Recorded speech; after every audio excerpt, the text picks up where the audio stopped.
The rain tapered off in fitful sheets as dawn crept over the Marrakesh border mountains. Long shadows cut sharp lines through the valley where Sierra team had dug in, their silhouettes blurred by fog that still clung to the ridgeline. For the first time in 72 hours, Commander Rev Thorne allowed himself the luxury of a breath that was not measured by incoming fire or grid coordinates. His team had completed the hostage extraction. The high-value asset had been flown out by another element more than half an hour ago. Now they waited in the damp silence for their own helicopter. 8 minutes out, according to the last transmission. That promise alone loosened shoulders and eased grips that had been locked around rifles since the moment they crossed into the sector. Lieutenant Zephyr Calloway wiped a sleeve across his visor, trying to push away the beads of water still clinging there.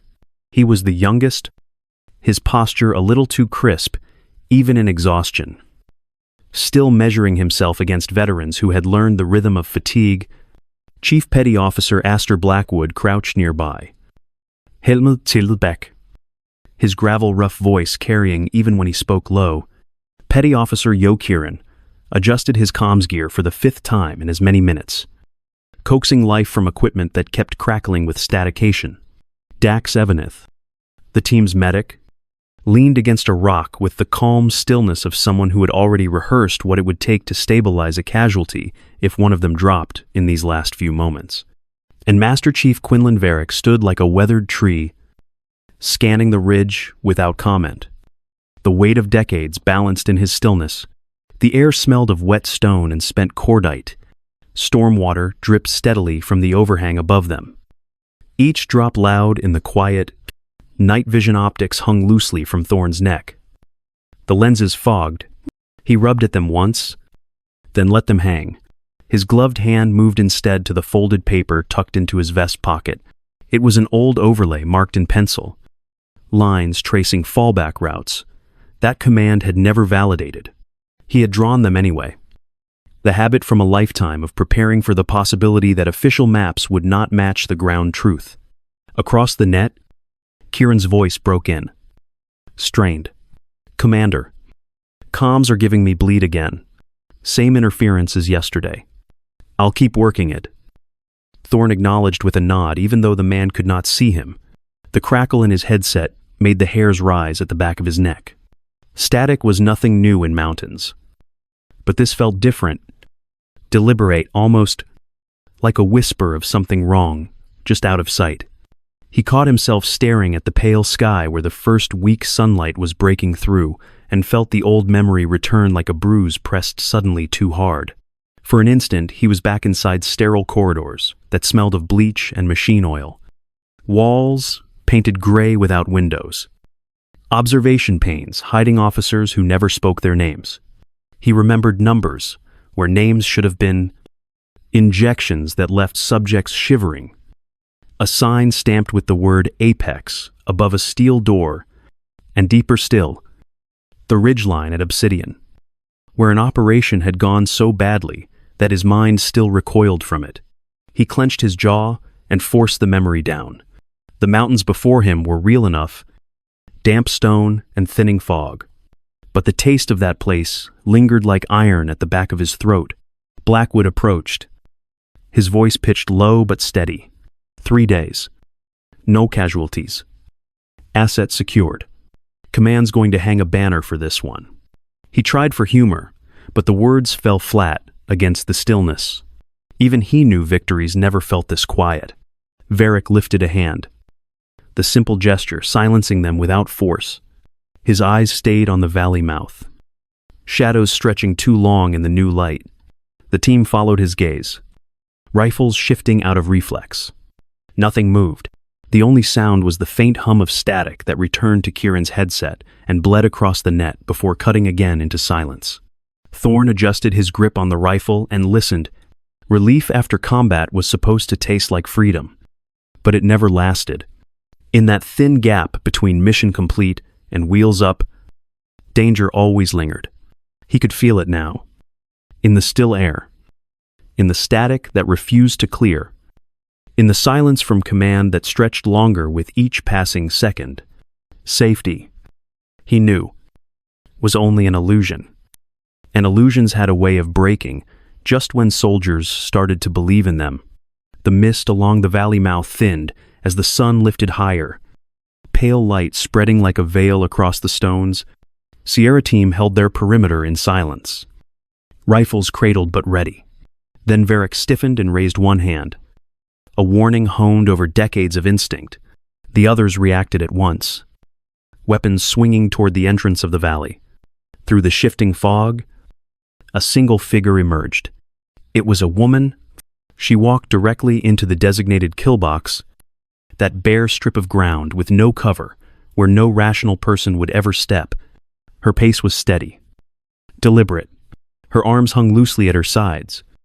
No weapon in sight. The effect was immediate. 6 hardened operators, men who had faced fire and bled in forgotten corners of the world, suddenly froze as if the earth itself had betrayed them. Blackwood's voice rasped through the comms. Target in the box. Civilian. No one answered. They could see her now. The tilt of her head. The calm of her eyes fixed straight ahead. Calloway brought his scope up, jaw tightening. Through magnification, she looked impossibly serene. Her gaze unwavering. His finger hovered against the trigger guard. Thorn caught sight of her through his own optics, and the world tilted, his breath locked in his chest. Memory surged unbidden, crashing against the discipline of decades. Sterile corridors, shadows of numbered subjects, and then her face. He whispered the name before he could stop himself, so quietly that only he heard it. Isolda. The name tasted of ash. She was dead, erased with the rest of Apex's failures.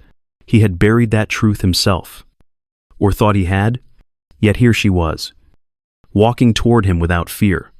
Evanith shifted uneasily. Commander. What's happening? Orders. Thorn forced his voice out, sharper than intended. Hold. Do not engage. Blackwood's brows knitted beneath his helmet. Sir? She's in the box. We need to act. His rifle tracked the figure as she drew closer, her steps never faltering. He fired a burst into the ground ahead of her, dirt kicking up in sharp bursts. The shots cracked through the valley and echoed off the stone. Any ordinary person would have flinched, faltered, or dropped. She did not. The woman's pace never changed. Her boots pressed into the wet earth with calm precision, one step after another. Her eyes locked on Thorn, unblinking. That serenity cut deeper than any threat. Calloway's voice cracked through the tension. She's ignoring warning fire. That's not civilian behavior. Permission to engage. Negative. Thorn is snapped, his voice carrying a weight none of them had heard before. Weapon down. That's an order. The command hit them harder than the gunfire. The team faltered, rifles wavering, discipline colliding with disbelief. Varric's jaw clenched, his instincts screaming at him. Yet he obeyed, lowering his weapon fractionally. Evanith exchanged a bewildered glance with Blackwood, who muttered under his breath, "What has him rattled by one unarmed woman?" The mist continued to lift, revealing more of her. The nondescript clothing, the steady rhythm of her walk, the posture of someone utterly unafraid of 6 rifles trained on her heart. She advanced like a ghost, no bullet could touch. Thorn's mind ran in jagged fragments. He remembered her designation. Subject 07. Her eyes behind reinforced glass. Her voice calm, even when every other subject screamed. He remembered the order to erase her. He remembered signing off on reports that confirmed her termination, yet the impossible stood before him. Alive. He raised his own rifle then, not to fire, but to steady himself. Sierra team. Re-establish perimeter security. Eyes up. But no trigger pulls. His tone brooked no argument. Calloway hesitated, his finger tightening, then easing on the trigger. Blackwood spat a curse under his breath, but obeyed. Evanith shifted restlessly, his hands trembling against the grip. Kieran's voice cracked over comms. Uncertain. Sir. This doesn't make sense. She should be dead. Thorn did not answer. He could not. The woman walked on, unbothered, unstoppable, as if every step pressed the memory of her existence deeper into their bones. The valley was silent except for her footsteps and the faint static that crawled across the comms again. Even the artillery prepping in the distance felt like a distant murmur compared to the soundless command of her presence. Fear pressed down on the squad. Not the sharp fear of bullets or explosions, but the heavy, suffocating terror of seeing the impossible walk toward them with calm eyes. For men who had faced enemies across continents, nothing was more horrifying than the return of someone who should have remained erased. The woman stopped at the center of the Killbox, mist curling around her boots as though the valley itself yielded to her presence. Her eyes never left Thorn's. When she spoke, her voice carried with unsettling clarity across the open ground. Your mission parameters were falsified. You were sent here to die. The words struck harder than gunfire. For a moment, no one moved. Calloway's rifle dipped, then steadied again. Confusion etched into his young face. Evanith swore under his breath, sharp and angry, as if he could push the statement away by force. Blackwood muttered low, disbelief rough in his throat. That's impossible. Command wouldn't. Isolde cut him off without looking his way. She reached into her jacket slowly, deliberately, ignoring the rifles that snapped back up. With a flick of her wrist, she tossed a small data drive toward them. Kieran caught it reflexively, fingers tightening around the smooth metal as though it might burn him. Plug it in, she said. Kieran hesitated, staring at the object in his palm. The silence from command filled the space, heavier now, like a weight pressing on their helmets. Finally, he slid the drive into his tablet, the screen casting a pale glow over his face. Lines of text filled the display. Encrypted headers, unraveling into mission orders. His expression shifted from curiosity to shock, then to horror. His voice cracked when he finally spoke. Sir, these are signed by General Harrove himself. They're not extraction coordinates. It's an artillery grid, pre-sighted. Our position. Evanith's jaw clenched, rage flashing across his features. They set us up after everything. We're bait. His voice rose, raw with betrayal. Calloway snapped back, his tone brittle but forceful. No, that doesn't make sense. Command wouldn't wipe out their own team. She's lying. This is manipulation. He glared at Isolde, as if willing her to break under his conviction. But Varric spoke before anyone else. His voice carried the weight of years, calm and grave. No, I've seen enough operations end like this. We've been maneuvered before. This is different only in scale. He looked to Thorn, his eyes steady. You know it's possible. You felt it too. Thorn's mouth was dry. The proof glowed on Kieran's tablet. The digital ink of orders written by a general he had trusted more than most. The silence from command was no longer a quirk of the mountains. It was the sound of betrayal made manifest. His hand drifted unconsciously to his vest pocket, where the folded overlays rested. Routes he had drawn in case official maps proved false. Perhaps he had always known. Blackwood's voice cut through, hoarse and unsettled.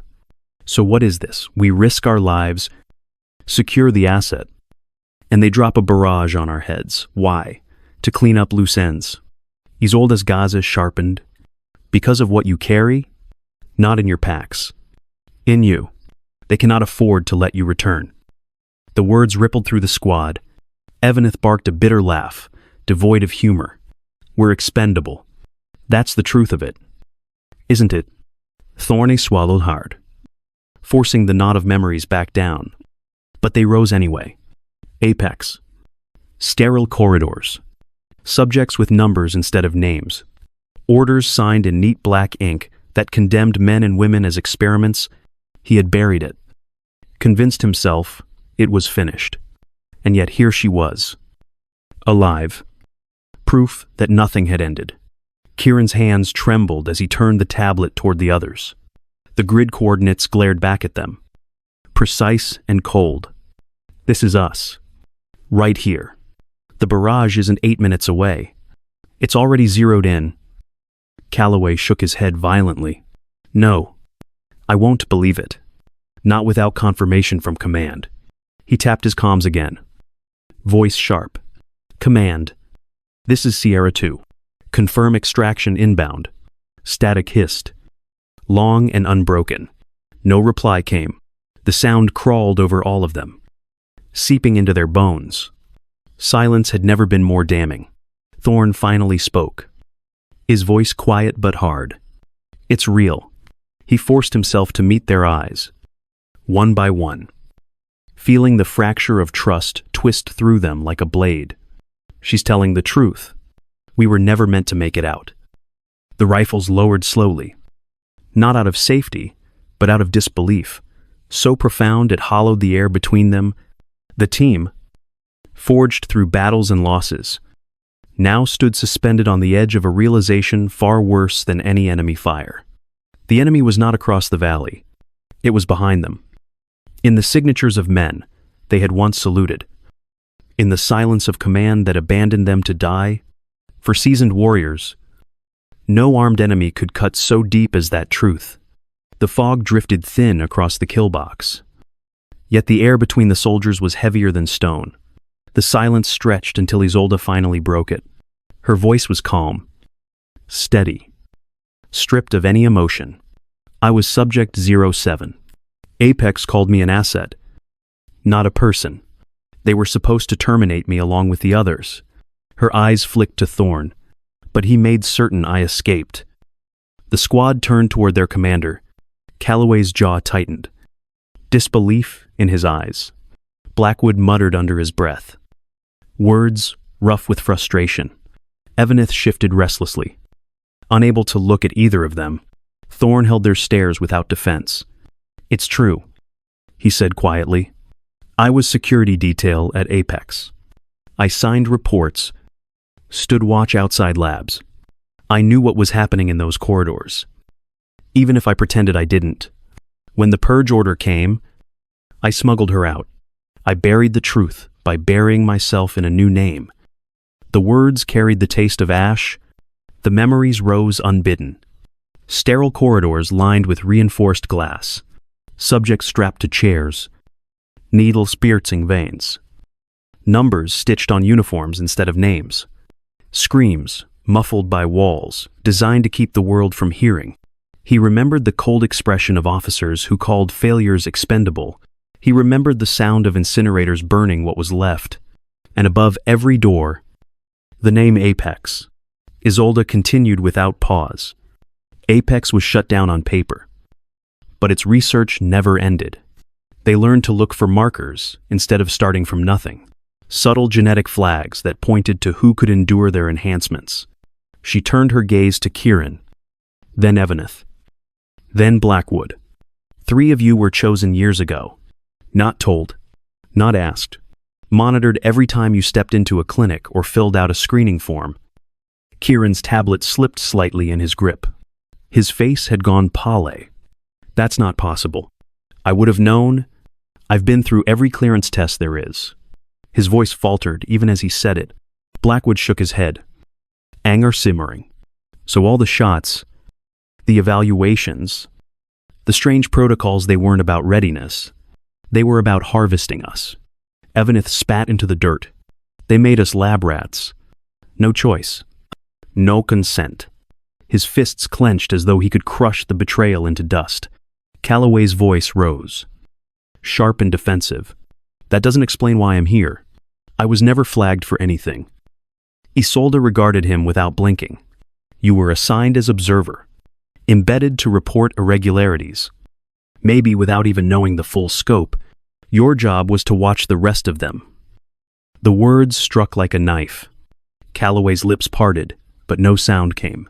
He lowered his rifle, as if the weight of it had doubled. Varric, the oldest among them, finally spoke. His voice was steady, but it carried the exhaustion of decades And me, I was too old for any of this. Isolde inclined her head slightly. You were the control. A baseline of experience. Training and instinct without augmentation. They needed a measure to prove the others exceeded normal limits. The team fell silent. The realization hung heavy in the damp air. They had marched into firefights together, shared rations in foxholes, carried each other's weight through deserts and mountains. And now they saw that their lives had been written in invisible ink long before they chose to serve. Thorn reached into his vest pocket and drew out the folded overlays he had carried. The pencil marks were faint, edges smudged. He laid them across a rock, staring at the fragile lines he had drawn in defiance of official maps. We thought we were soldiers, he said, his voice low. Turns out we were assets, property. No one argued. The scars on their arms, the eroded patches on their uniforms, even the faint ink on Thorn's maps, all of it looked different now. Not as symbols of service, but as fragments of an experiment dressed in camouflage. The horror was not in the memory of Apex alone. It was in the knowledge that every step they had taken since had been under chains they never saw. Their names were nothing more than cover for numbers on hidden files, and nothing about their lives had truly been their own. The first sound was not boots, but the scrape of stone along the tunnel wall. Varric lifted his rifle and signaled silently. A second later, shadows moved with unnatural precision, figures clearing corners without hesitation. Their synchronization too sharp to be human. The augmented strike team was on them. Muzzle flashes lit the dark like strobe fire. Sierra team opened up. Disciplined bursts aimed for center mass. The rounds landed, sparks blooming off reinforced plating beneath enemy uniforms. Yet the operatives kept coming. One staggered under Blackwood's shot. Chest ripped open, but still advanced 3 more steps before dropping. Another vaulted through tracer fire, with inhuman speed. Closing distance so quickly, Evanith barely had time to shift position. The firefight collapsed into chaos. Sparks ricocheted off canyon walls, echoing back in deafening waves. Radios stuttered with static, voices buried under the hiss of failing comms. Kieran cursed, pounding at his set. But there was no command voice waiting.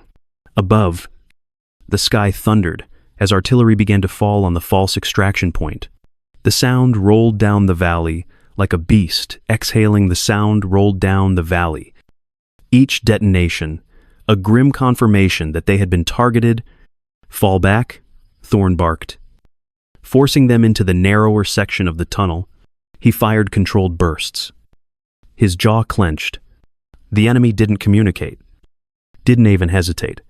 They simply pressed forward, eyes blank, rifles shifting as though guided by a single mind. Isolde moved with disturbing calm. She pulled a palm-sized device from her pocket, a dull cylinder with etched markings. Neural linked. She said quickly, their implants share data, only one way to break it. She thumbed a switch. A low hum spread through the stone like a pulse. The effect was immediate. The strike team faltered. Movement suddenly jagged. Their unnatural rhythm fractured. One stumbled into the wall. Another dropped his weapon entirely. For a brief moment, they looked almost human, confused and vulnerable. Now Thorn shouted.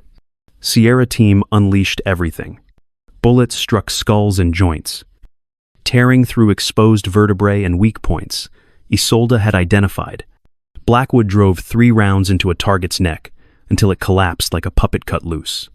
Evanith dragged a wounded operative down and finished him with a clean shot. Varric coordinated the fallback, voice steady as stone even while the cavern shook with the concussion of near misses. The firefight ended as suddenly as it began. Smoke drifted through the tunnel, acrid and thick. Spent casings littered the ground like brass confetti. Sierra team stood heaving, weapons still hot. Every man scanning for movement. The augmented bodies lay scattered, their silence louder than the barrage continuing above. Kieran's voice was low, almost hollow. They were us, or what they wanted us to be. Thorn looked at the shattered device in Isolde's hand. The faint glow fading from its core. She met his eyes without expression. They weren't meant to survive. Neither were you. The truth hung heavier than the smoke. They were not soldiers here. They were prey, hunted by creations of their own command. And the hunt had only just begun. The path through the mountain narrowed to a fissure no wider than a man's shoulders. One by one, Sierra teams slipped through, boots scraping stone, until the space widened into a chamber carved decades earlier. The air was cool and stale, heavy with dust that no wind had touched in years. Emergency lamps clicked on, as Isolde keyed a switch embedded in the rock. Their dull amber glow spilled across concrete walls lined with rusted steel braces. "This is Safe House Chimera," she said, her voice echoing in the hollow. "Built during the Cold War. Never decommissioned. I claimed it during Apex's second phase." The team spread cautiously through the bunker. Old Soviet tunnel maps curled on a table, their ink faded but still legible. Along one wall, outdated servers hummed with surprising vitality. Fans spinning to life under backup power. Monitors flickered, revealing encrypted files stamped with the Apex designation. The glow painted the chamber in sickly blue, casting harsh shadows across scarred faces. Evanith dropped his pack with a grunt. "You're telling me this program never died? After everything?" Isolde didn't flinch. It evolved. The overt experiments ended, but the data was too valuable. They shifted to covert protocols. Hundreds of service members flagged for markers. Most don't even know they're part of it. Kieran sank onto a bench, his hands gripping the edge until his knuckles whitened. So all the screenings, the endless medical updates, those shots we took overseas, all part of this. His voice cracked with disbelief. Varric studied the monitors, his weathered face unreadable. "It fits. Every war leaves shadows. Ours just grew longer."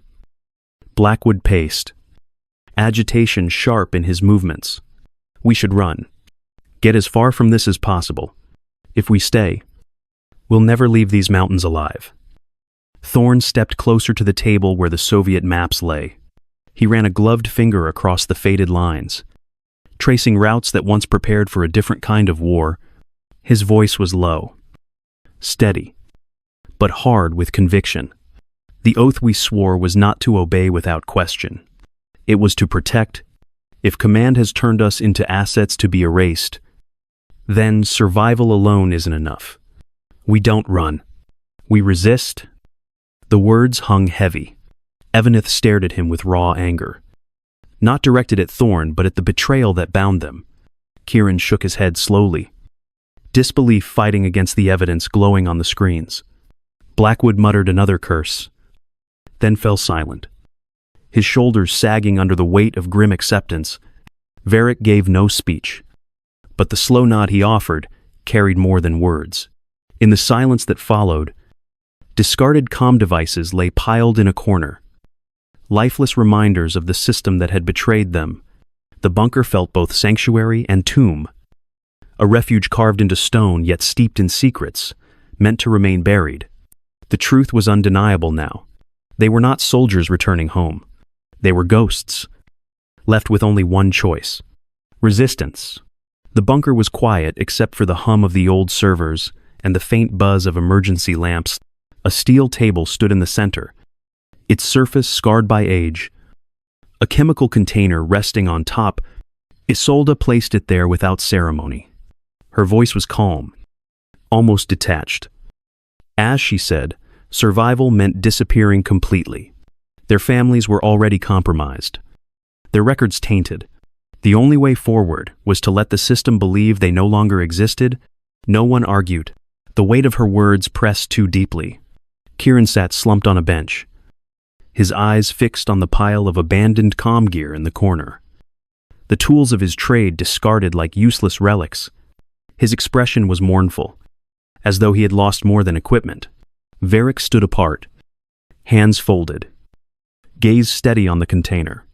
Decades of service lined his face, And in that stillness, he seemed to measure every oath he had ever taken against the betrayal that had brought him here. Thorn broke the silence first. He laid his dog tags on the table, the metal clinking softly. Without hesitation, he dropped them into the container. Flame flared as the chemical caught, consuming the metal in eerie quiet. The smell of burnt alloy filled the room. "The treason happened when they made us expendable," he said, his voice steady, but edged with anger. One by one, the others followed. Blackwood tossed his tags in with a growl. Evaneth with clenched fists. Kieran with trembling hands.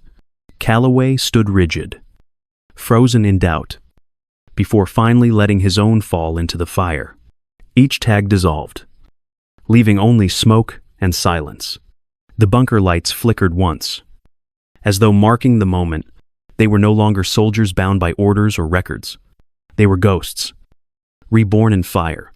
Night spread wide over the Montana plains, the horizon swallowed by fog that clung to the ground in low, curling sheets.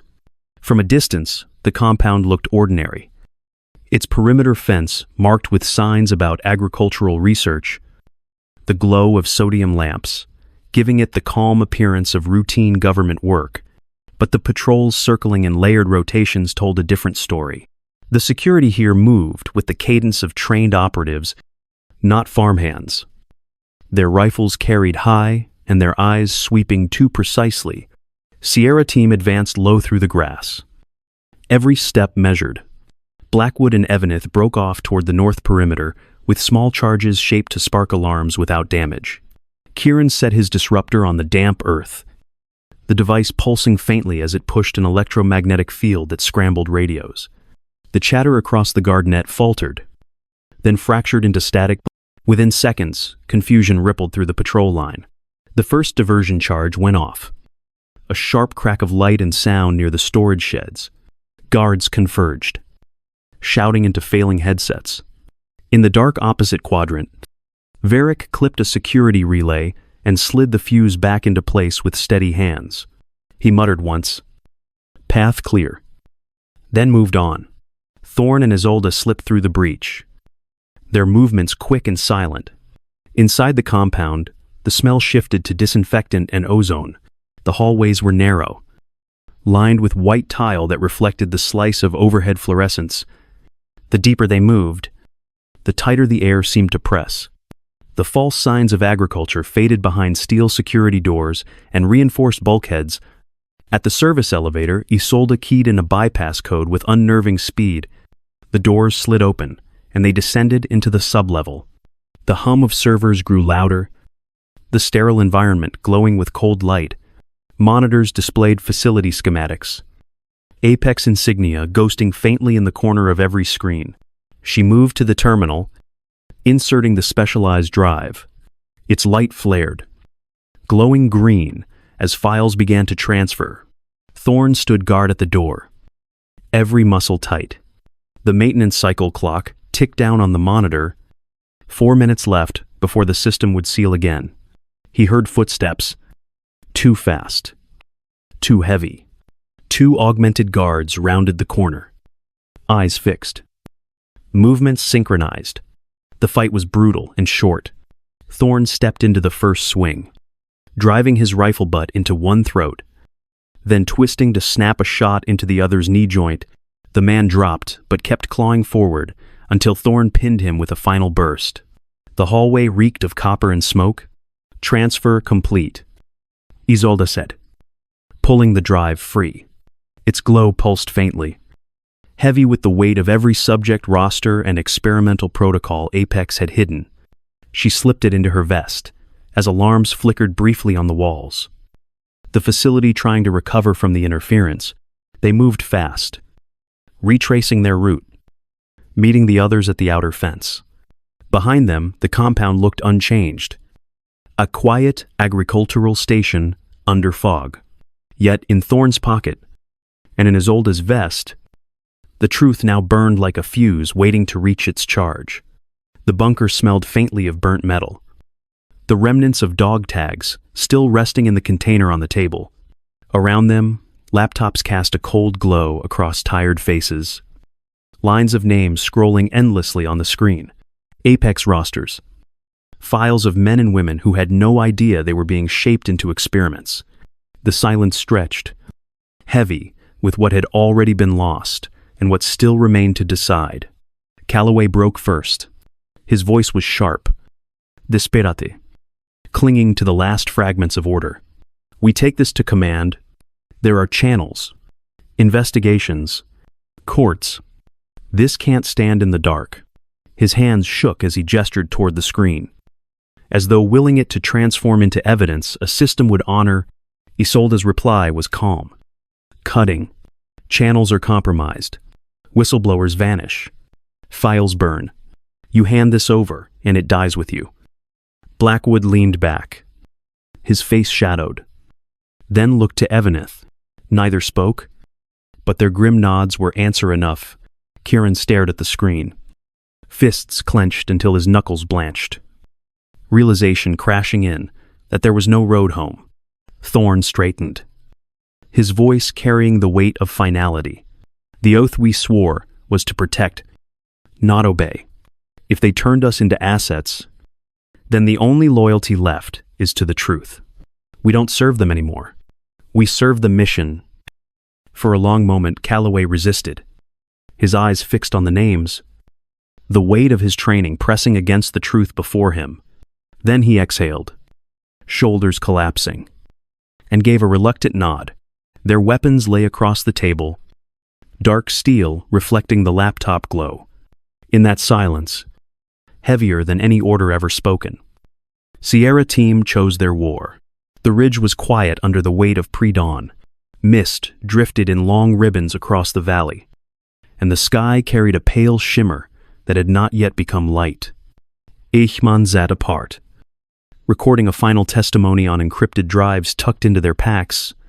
Varric spoke slowly, voice lined with fatigue, questioning what decades of service had truly meant if loyalty could be erased so easily.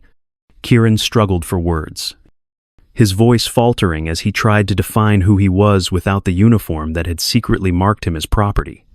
Blackwood said nothing at all, staring at his scarred hands as if the answers might be written there. Calloway remained silent, his drive closed with only a blank file to mark his doubt.